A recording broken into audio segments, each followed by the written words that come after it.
Rozmowy Winergo. Zaprasza Arek Cempura.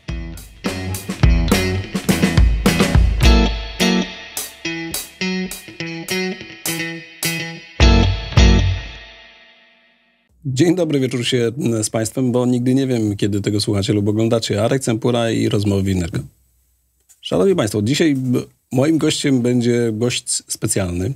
Człowiek, który wiele lat spędził w piwnicy.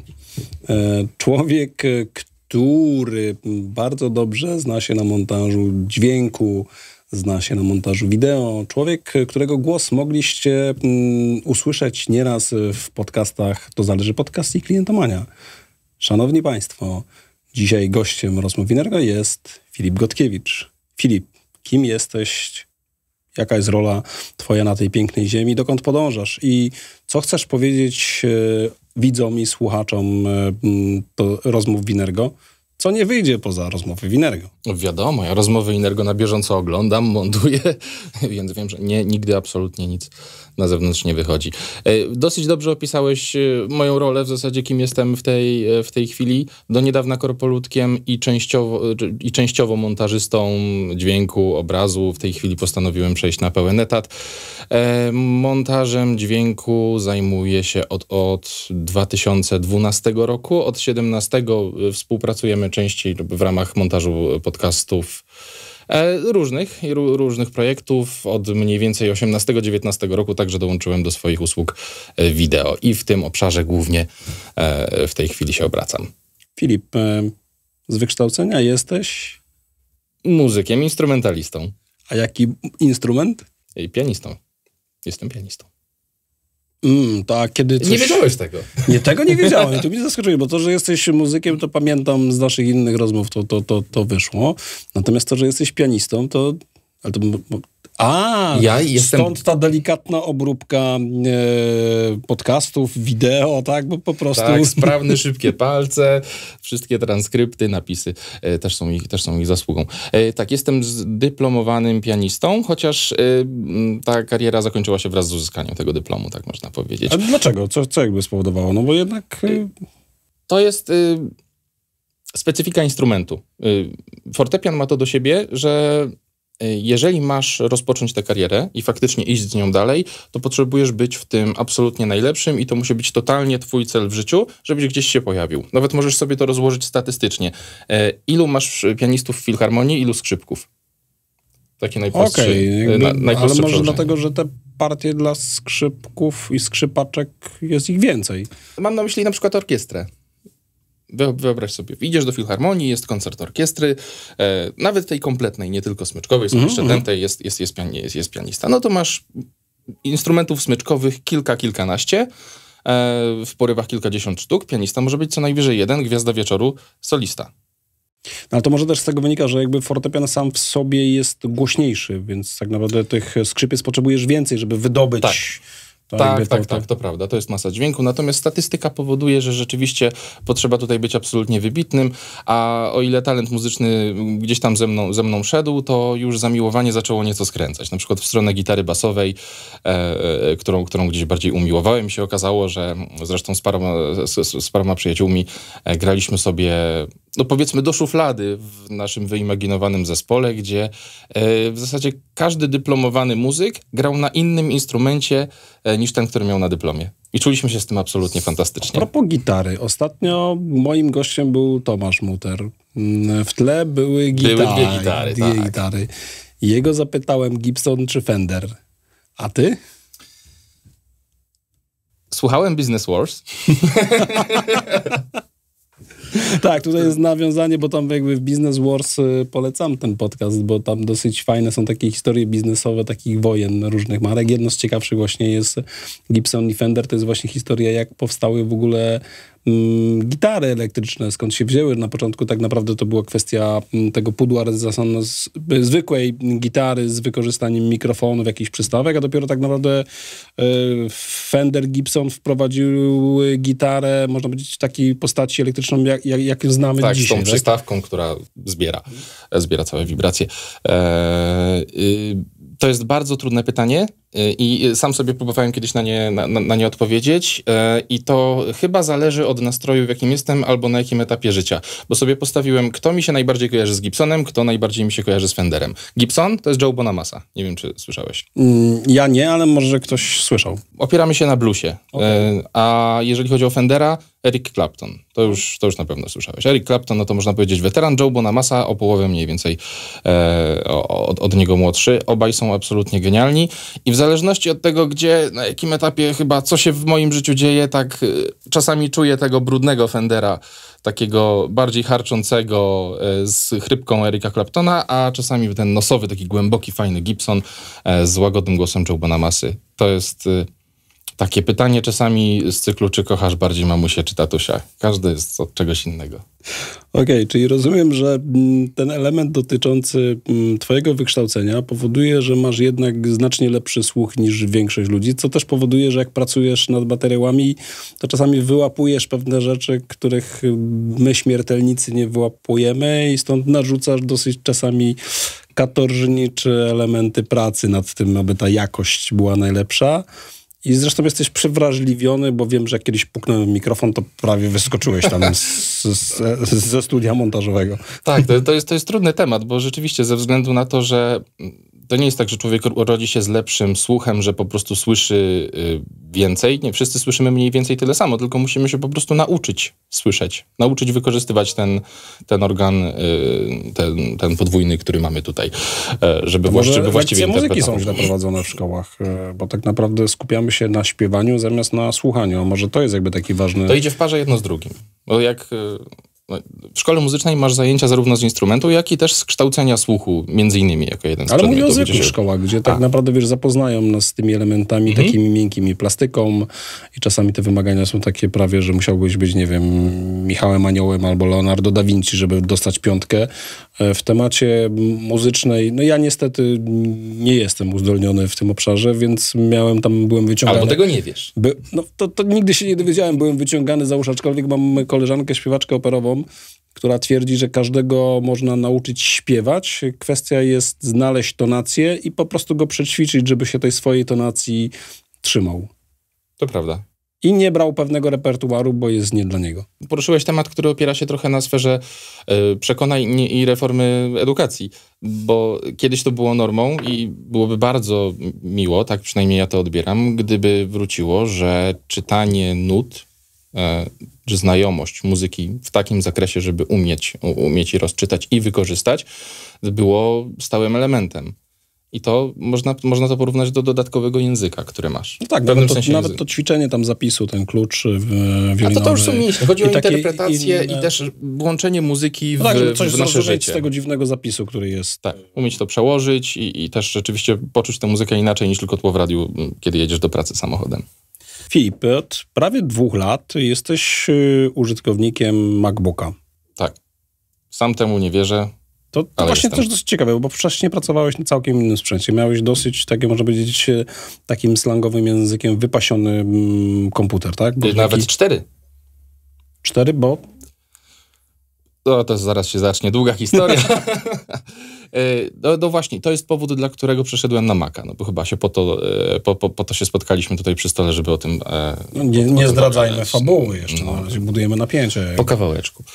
Sytuacja z 4 komputerami opierała się na tym, że potrzebowałem wykorzystać potencjał technologiczny każdego z tych komputerów na inne potrzeby, które miałem. I był czas, kiedy wylądowałem z osobnym komputerem do montażu dźwięku, z osobnym komputerem przenośnym, który może mi się przydać do różnych rzeczy, osobnym komputerem domowym do odtwarzania multimediów i jeszcze 4 backupem, który mógłbym pozwolić użyć innym domownikom, ponieważ w pewnym sensie zaabsorbowałem pozostałe 3 na swoje potrzeby. I jestem do dzisiaj w pewnym sensie człowiekiem, który lubi mieć kontrolę nad takimi rzeczami i te komputery zbudowałem w zasadzie samodzielnie. Czyli laptopa kupiłem w zasadzie szkielet, który uzupełniłem sprzętem, na którym mi zależało. Tak samo komputer stacjonarny do montażu dźwięku i tak dalej. Pozostałe działały na podobnej zasadzie. I w miarę rozwoju mojej kariery jako montażysty, gdzie doszedł jeszcze temat wideo, okazało się, że jest to o wiele bardziej prądożerne, jeżeli chodzi o moc obliczeniową, potrzebowałem ponownie zrekonfigurować komputer. I tak trwałem w takim ciągu, który powodował, że cały czas byłem przed kolejnym upgrade'em sprzętu. Musiałem wymienić jeden komponent, co okazało się, że rodziło to następną potrzebę, żeby móc wykorzystywać wszystkie elementy komputera w jak najbardziej efektywny sposób. I w pewnym momencie dotarłem do absolutnego końca technologii, jeżeli mówimy o systemach tych klasy Windows PC. Zaczęło mi brakować mocy obliczeniowej, potrzebowałem innej karty graficznej i to wpadłem w jakieś takie koło, które powoli przestało mieć sens. Ale poczekaj, bo teraz z tego, co mówisz, to jednak w dużej mierze ty te komputery jakby sam sobie składałeś, tak? Tak. No i teraz składałeś, mówisz, że dotarłeś do pewnej ściany i zdecydowałeś się na komputer, który tak naprawdę ktoś dla ciebie złożył i ty już w nim nie możesz za bardzo pogrzewać. Tak, to jest ta absurdalna sytuacja, w której się znalazłem, bo miałem już w pewnym sensie dość tego, że cały czas coś montuję. Mam na myśli sprzęt, hardware typowy i część czasu, który poświęcałem na pracę, to było poświęcenie na zastanowienie się nad sprzętem, jak mogę co wykorzystać. Dużo też traciłem czasu na sterownikach, na software'ze, bo kiedy się okazało, że realizowaliśmy czy to z wami, czy z jakąś inną firmą webinary na żywo, to doszedł temat chociażby sterowników, które są bardzo złożone, co rodziło ryzyka, że sprzęt PC Windows, który nie jest idealnie skonfigurowany, może wyrzucić słynny niebieski ekran, ten BSOD, co zawala cały temat. I uświadomiłem sobie, że trochę szkoda mojego czasu na to, żebym cały czas walczył z aktualizacją sterowników, próbą pogodzenia wszystkiego ze sobą, żeby nie było żadnych konfliktów. I zachciałem czegoś, co będzie po prostu jednym purpose build, czyli skonstruowanym w określonym celu urządzeniem, które wypełni moje potrzeby. I okazało się, że jest to MacBook, chociaż sprzętom Apple ze względu na tę słynną złotą klatkę, jakieś mity, które temu towarzyszą, że są to ludzie o specjalnej mentalności, to są jakieś takie negatywne skojarzenia. Trochę mnie to odpychało. I uświadomiłem sobie w pewnym momencie, że to, co potrzebuję od komputera, to, żeby wypełniał moje potrzeby obliczeniowe i już w zasadzie sama warstwa systemu operacyjnego nie jest dla mnie aż tak bardzo istotna. Bardziej są dla mnie istotne aplikacje, z których korzystam. I kiedy ja po wielkiej batalii wewnętrznej dotarłem do tego momentu, stwierdziłem, wchodzę w Maca. I to był też ten moment, bo tak naprawdę rozmawialiśmy na ten temat właśnie, jak obsługiwałeś nam rozmowy w Inergo czy webinary, właśnie na temat procesorów, czy właściwie chipów serii M, tak? Przyglądałeś się temu z pewnym takim niedowierzaniem, czytałeś recenzje, które się pojawiły, szukałeś informacji. Tak. No i w końcu podjąłeś decyzję i ten twój komputer, to nie MacBook, ale jaki model wybrałeś i też dlaczego właśnie taki? Faktycznie, wraz z tym moim dojrzewaniem do tematu, czego potrzebuję, pojawił się ten procesor M1. Ja mam w tej chwili MacBooka Pro 16-calowego M1 Max, ten zbinowany tak zwany, czyli z tą niemaksymalną liczbą rdzeni graficznych, czyli 24 rdzenie graficzne, nie 32 i 32 GB RAMu. Mhm. Dotarłem po oglądaniu serii testów, że pod kątem montażu wideo i dźwięku bardziej mi się opłaca zejść żeby nie wejść w absolutnie topowy model, tylko tę odrobinę półkę niżej, ponieważ daje to niemalże ten sam rezultat końcowy. I faktycznie ten procesor zmienił kompletnie sposób mojej pracy, bo to, że tam jest moc obliczeniowa, że jest mnóstwo rdzeni tych CPU, czyli zwykłego procesora obliczeniowego, że są te 24 rdzenie graficzne, to jest jeden element, który byłby zastępowalny w jakiś sposób jeszcze tymi klasy PC. Ale mam tam chociażby jeszcze dodatkowy dekoder. Tam jest dodatkowy dekoder fizyczny, który robi rzeczy niesamowite i z perspektywy mojej, i zwykłego użytkownika. No bo dużym problemem było to, kiedy weszliśmy w 4K, no bo jest to standardem, jest to duża rozdzielczość, takie się wydaje z Full HD na 4K. To jest mnóstwo danych, to wymaga przeogromnej mocy obliczeniowej i taki procesor M1 Max dzięki tym dekoderom powoduje, że mieliśmy taką abstrakcyjną sytuację przy zrzucaniu jednego filmu na procesorze tym takim zwykłym Intela, całkiem dobrym i sensowną grafiką w moim komputerze poprzednim stacjonarnym. Przetwarzanie jakiegoś tam materiału wyrzuciło 15 godzin. Zajęłoby 15 godzin. MacBook zrobił to w 45 minut. To tak brzmi bardzo reklamowo, no bo to jest to nie 15 jest razy. To jest naście razy. Po prostu się to zbiegło.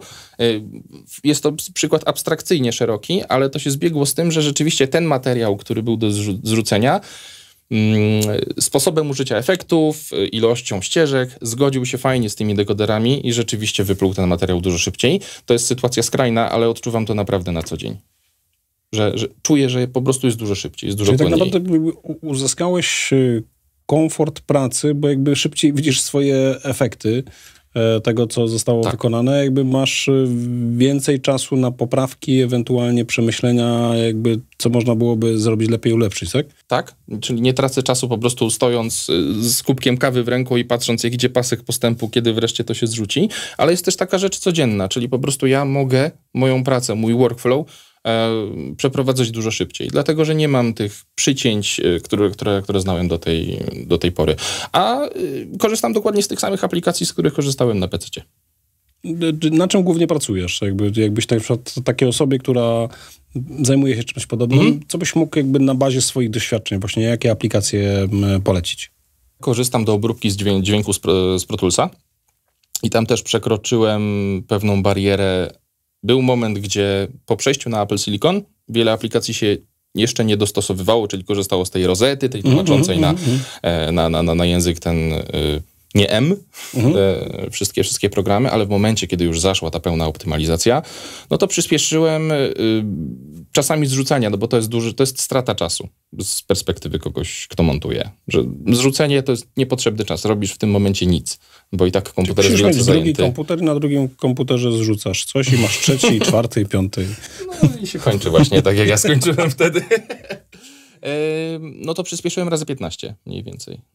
Tak jak byłem na PC-cie z grubsza w czasie rzeczywistym mi się to zrzucało, tak teraz mam razy 7, razy 15. Po prostu dzielę czas trwania materiału przez 7 lub 15 w zależności od ilości można ścieżek. powiedzieć, że z pewną dozą nieśmiałości zaufałeś jednak doświadczeniu jakby tych inżynierów i innych ludzi, no bo w tej twojej branży medialnej ten Apple zawsze był, tak? Jakby doceniany i właściwie tam wielu twórców i użytkowników i producentów tego używa, a teraz to, co mówisz, że jak ty się przesiadłeś, to jeszcze był kolejny skok, czyli jakby trochę dałeś się, powiedzmy, jednak do tej złotej klatki zagonić, ale widzisz, że jakby masz komfort. Tak, nie żałuję. Ja kupiłem sobie święty spokój, bo zyskałem bardzo dużo czasu, który mogę przeznaczyć na cokolwiek. Tutaj mogę w tym pustym miejscu wpisać, co chcę, ale też kupiłem spokój pod względem stabilności. Nie ma, ze względu na to, że tam jest ten software z hardwarem w jednym miejscu, czyli u jednej firmy, która to produkuje, nie ma tych konfliktów. Czyli chcesz powiedzieć, że przez 2 lata nie miałeś blue screena? No nie miałem nigdy, bo nie mają blue screenów w Maki. Co najwyżej miałem piłkę plażową. A, tego Please Waita. Tak. To się tam zdarzało, ale faktycznie jest tego coraz mniej przy aplikacjach, których używam, czyli ta tranzycja gdzieś tam czyli Pro Tool i z czego jeszcze korzystasz? Premiere Pro z pakietu Adobe do montażu wideo, ale to nie jest najlepiej zoptymalizowana aplikacja do montażu wideo. Będę przechodził na DaVinci Resolve. I faktycznie już jestem na to przygotowany mentalnie i dosyć dużo tego wolnego, zaoszczędzonego czasu na pracę na MacBooku poświęciłem na poszukiwaniu bardziej zoptymalizowanej aplikacji i tam rzeczywiście jest jeszcze szybciej, jeszcze płynniej. Okej, ale dlaczego też się zdecydowałeś jednak na model ten przenośny, a nie na przykład właśnie na jakiegoś Maca Mini wypasionego albo Maca Studio? Wiesz, że mnie o to klienci pytają? No, tak, naprawdę. Przychodzi człowiek do studia, tam siada patrzy tam, co tam mam, możemy przebitkę ze zdjęciem wrzucić, jak to wygląda i się mnie pyta, ale dlaczego ty masz laptopa, skoro ty takie rzeczy robisz, że przecież do tego jest komputer stacjonarny. No i mam jedną odpowiedź, on wystarcza. Tam naprawdę, biorąc też pod uwagę ten line-up Apple'a, to być może mógłbym jeszcze dwukrotnie przyspieszyć te czasy zrzucania, jeżeli chodzi o obecne przygotowanie technologiczne, ale wygrywa nadal ta mobilność, no bo mam MacBooka, który daje mi coś, o czym ja w życiu bym nie pomyślał, że ja mogę pracować 8 godzin, montując wideo, tam powiedzmy z to dla kumatych, dla zorientowanych w temacie, z obniżoną rozdzielczością podglądu, powiedzmy, żeby absolutnie nie wciągać już całej mocy obliczeniowej, 8 godzin montażu jestem w stanie wykonać. Siedzenia po prostu, siedzenia i montowania, gdzie chcę. Dosłownie czyli mówimy w tym momencie na baterii, tak? Praca po prostu dostajesz pełną funkcjonalność. Pełną funkcjonalność, pełną moc obliczeniową, co jest nie do pomyślenia przy zwykłych laptopach. Trzymam u siebie na kolanach. Jest to naprawdę bardzo potężny procesor z dekoderami, ze wszystkim i który bardzo, bardzo dowozi.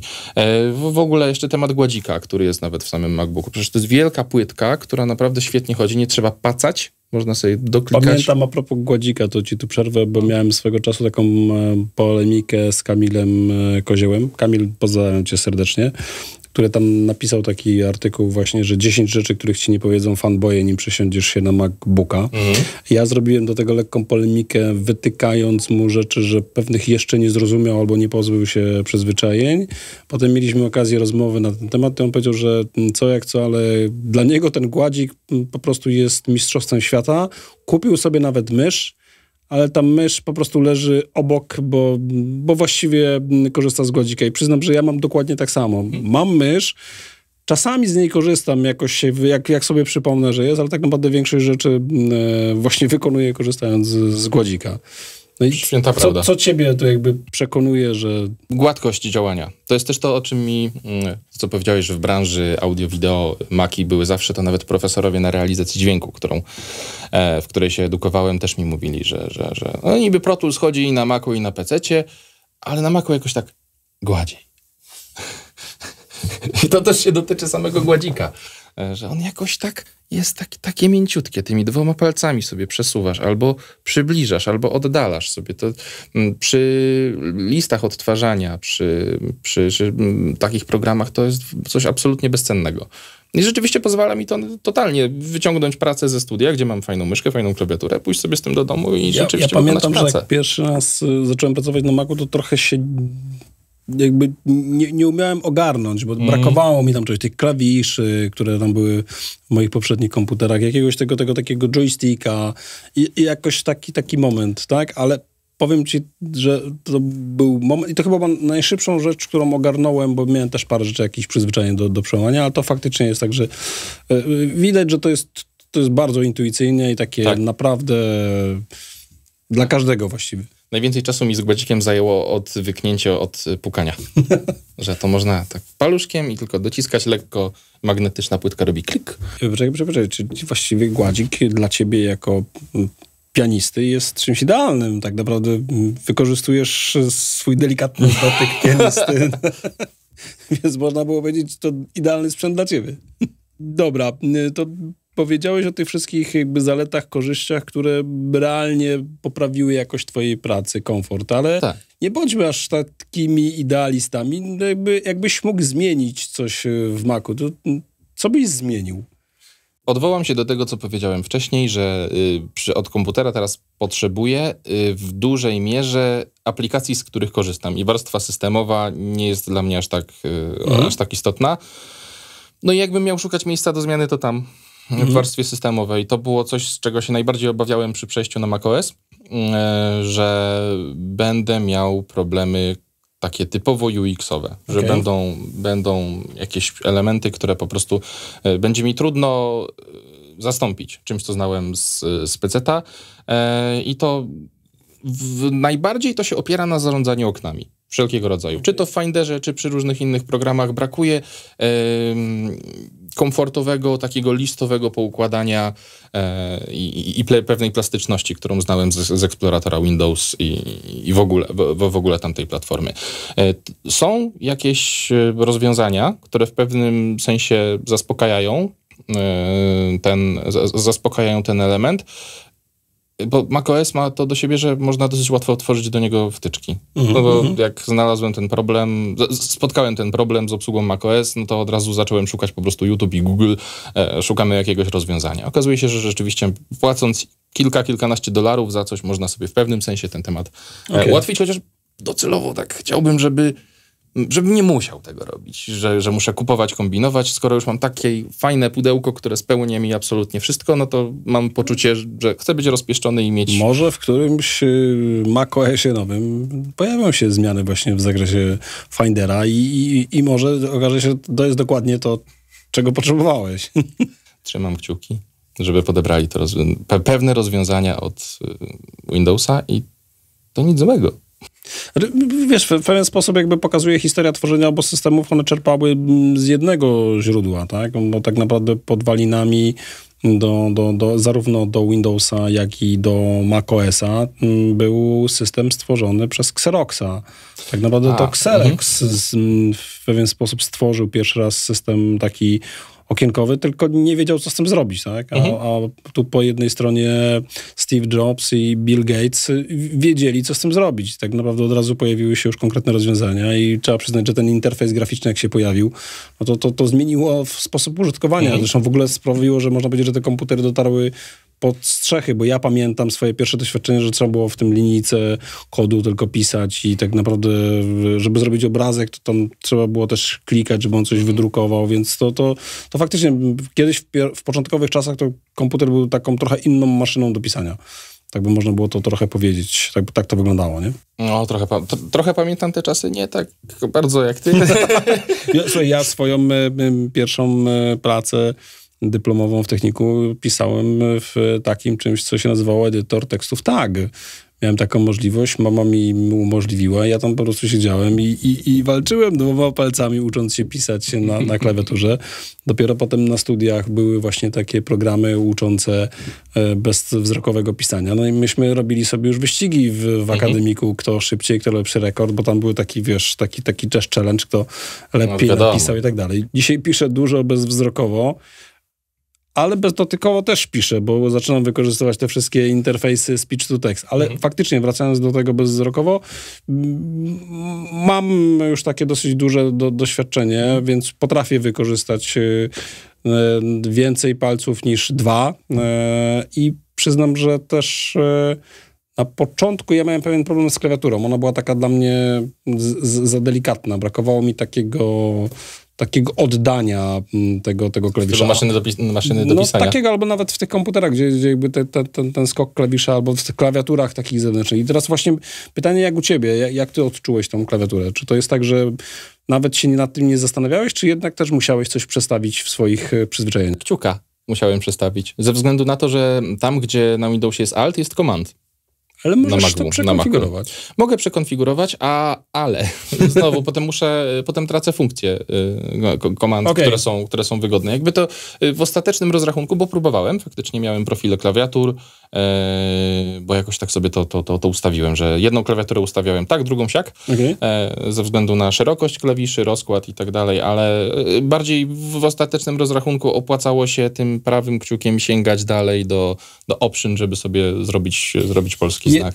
Właśnie, w tej polemice z Kamilem ja pamiętam jeszcze jedną rzecz dotyczącą tego, że też on mówił, że trzeba mieć dobry rozstaw palców, żeby coś tam robić, przełączać, że też mu nikt nie powiedział. Ja mu tylko zwróciłem uwagę, że jest taka funkcjonalność jak lepkie klawisze i to też dla mnie jedna z lepszych rozwiązań, bo naciskam sobie po kolei, nie muszę jednocześnie, tylko po prostu naciskam i on pamięta do tego momentu i nawet jeżeli one są odległe na klawiaturze, to nie muszę rozciągać rąk, tylko po prostu je sobie naciskam i działa to.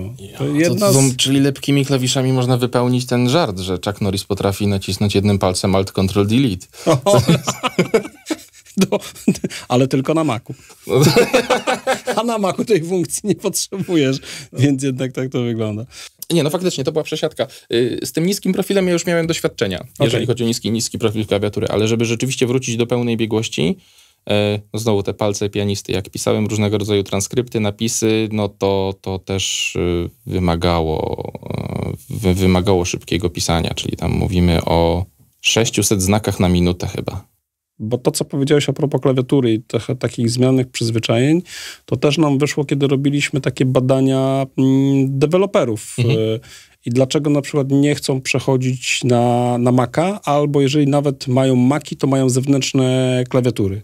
Okazało się, że ci z długoletnim stażem mają pamięć mięśniową, tak? I po prostu ten skok klawisza Plus tam elementy oczywiście, że pewne klawisze są w innym miejscu, ale ten skok klawisza powodował, że oni właśnie klepią z linijki kodu, tak, jakby właśnie bezwzrokowo, już robią tego dużo, tak, no bo tak naprawdę to jest produkcja już taka bardzo przemysłowa, więc dla nich zmiana i uczenie znowu palców, żeby zapamiętały docisk, jakby powodowała, że nie zmieniam. Albo kupię Maca, postawcie mi go tu, ale ja dalej chcę sobie mieć tą swoją klawiaturę, którą miałem wcześniej, do której byłem przyzwyczajony. Nie pomnę nazwiska, ale swojego czasu gdzieś tam dotarła do mnie parę lat temu taka wiadomość. Są mistrzostwa jakieś świata, gdzie obwieszcza się, ten człowiek potrafi pisać najszybciej na klawiaturze. Była jakaś tam pani z jakiegoś wschodniego kraju, albo Ukraina, albo Rosja. I okazało się, że ona jest absolutną rekordzistką, bije wszystkich. Nie pamiętam już tych wartości, ile to było znaków na minutę. Natomiast jedyny sposób, w jaki mogła ona uzyskać ten rezultat, był na starych klawiaturach. Mam na myśli tych bardzo starych, które terkotały, komputerów z lat, powiedzmy tam 90. Jeszcze takie pożółkłe, stare, te wielkie. I rzeczywiście dopiero ten stukot nadawał jej rytm, więc a propos pamięci mięśniowej, to gdzieś tam w niej to zostało i to było tym narzędziem. Szanowni Państwo, Filip, dziękuję Ci za rozmowę. Ale jednak wróćmy do piwnicy, bo tak pamiętam, że kiedyś jak do ciebie dzwoniłem, to napisałeś mi wiadomość, że jak wyjdziesz z piwnicy, to porozmawiamy. O co chodzi z tą piwnicą? To było moje pierwsze studio. Teraz już jest całkiem przyjemna przestrzeń, w której możemy sobie siedzieć i nagrywać. Potrzebowałem miejsca do pracy i najbliższym miejscem pracy w bloku, w którym mieszkam, była komórka lokatorska, która okazała się być wystarczająco duża, żeby zaadaptować tam biurko. Te wszystkie komputery. Wszystkie komputery. Tak, i nawet te wszystkie komputery załatwiały temat ogrzewania, bo wymagały, żeby zrealizować tę moc obliczeniową, dużo prądu, czyli dużo ciepła. Więc pod biurkiem, jak miałem ten komputer stacjonarny, to w nogi, mimo że w piwnicy bywa zimno, to natychmiast się robiło ciepło. I tam zaczynałem rzeczywiście te pierwsze samodzielne kroki. A teraz spokojnie wychodzisz na słońce, bo jeszcze jedną rzecz, którą kiedyś mi wspomniałeś, ekran. No, ekran w MacBooku robi robotę. Ale to jest kilka elementów, bo jasne, że wychodzisz na słońcu, jak masz jakąś pracę biurową do wykonania, to jego maksymalna jasność zrobi robotę, ale to nie jest to nie jest tylko to, no bo jest jeszcze ta powłoka, że wielu ludzi chciałoby mieć błyszczącą powłokę na swoim komputerze, bo ona ładnie wygląda, ale okazuje się, że z funkcjonalnością często jest licho, bo po prostu odbija się światło jak w lustrze. A tu jakimś cudem tego nie ma. Ja nie wiem, jak to jest zrobione. Jakieś tam magiczne powłoki, że nie odbijają światła podobnie jak matowa, tylko są idealnie przejrzyste. Czyli nie dość, że jasność, to faktycznie nie ma potem tego problemu ze światłami. To jest taka codzienna użyteczność. Z mojej perspektywy są dwie. Po pierwsze jest odzwierciedlenie kolorów. I tam jest odzwierciedlenie bardzo, bardzo bliskie. I jeżeli ja mam docelowo pokolorować na przykład nas, żebyśmy wyglądali mniej więcej tak, jak wyglądamy w rzeczywistości, to mimo, że mam zewnętrzne monitory, ja docelowo będę się kalibrował na komputerze tym, który mam w MacBooku, bo jest naprawdę rzetelny. Druga to jest obsługa HDR. A jeszcze trzecia, odświeżanie ekranu to takie to zmienne 120 Hz, ale to już jest też rozkosz dla oka, po prostu jak niektóre rzeczy płynnie potrafią się animować. Filip, bardzo dziękuję Ci za rozmowę. Trzymam kciuki za Twoje kolejne doświadczenia z MacBookiem. Zapraszam do upgrade'u sprzętu, gdyby coś, to wiesz, gdzie nas szukać. Jak mi braknie mocy, to się odezwę. Szanowni Państwo, dziękuję za oglądnięcie, wysłuchanie tej rozmowy. Jeżeli chcecie się z nami skontaktować, zapytać o coś naszych ekspertów, to w opisie do odcinka zamieszczamy link do kontaktu z nami. Zapraszam zawsze do oglądnięcia aktualnej oferty na inergo.store i dziękuję i zapraszam na kolejne nasze odcinki i polecam wszystkie te, które były. Dziękuję Ci, Filipie. Wracaj tam na swoje miejsce, bo ktoś musi wyłączyć te kamery. To ja już pójdę. Topa.